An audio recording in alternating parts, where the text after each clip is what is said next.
Le complexe scolaire Sainte-Félicité de Godomain s'est illustré au CEP 2010. De cette école privée est sorti le premier du département de l'Atlantique littoral. Hier, l'élève Smaïla Yamine Omonike, premier du département, a reçu le prix de l'excellence. C'était au cours d'une cérémonie organisée au ministère de l'enseignement maternel et primaire. Soumaïla Yamine Amonike, aujourd'hui élève en classe de 6e, est la première au CEP 2010 dans le département de l'Atlantique. Issue du complexe scolaire Sainte-Félicité de Godomain, elle reçoit, tout comme les autres élèves qui se sont illustrés de par leur rendement à cet examen, les félicitations des autorités des enseignements maternels et primaires. La première sur le plan national, elle a eu 19,50 points.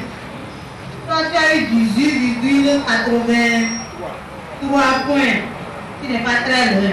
Au PPC, il faut tout faire pour être la première maintenant sur le plan national. Ici à Paou, où se déroule la cérémonie, des lots constitués de fournitures scolaires ont été remis aux lauréats. Sous la direction des responsables de son école, Soumaïla Yamina Monique est allée présenter son prix à ses camarades. La lauréate de l'année 2010 n'a pas manqué de lancer un mot d'exhortation aux amis. Je leur donne du courage, je leur souhaite de bien travailler afin de réussir mieux que moi.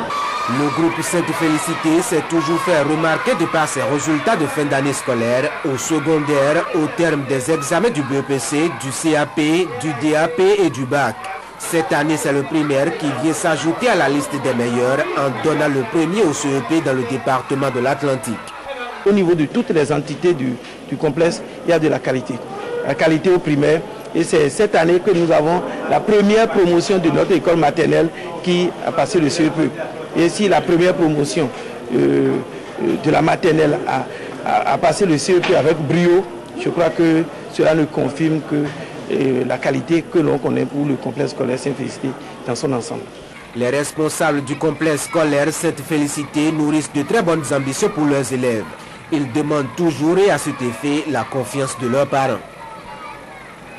Bientôt, Porto Novo, la capitale du Bénin, va bénéficier de la construction d'un centre commercial, d'une tour administrative et d'un hôtel. Il s'agit d'un ensemble de projets intégrés pilotés par le groupe Foras Invest.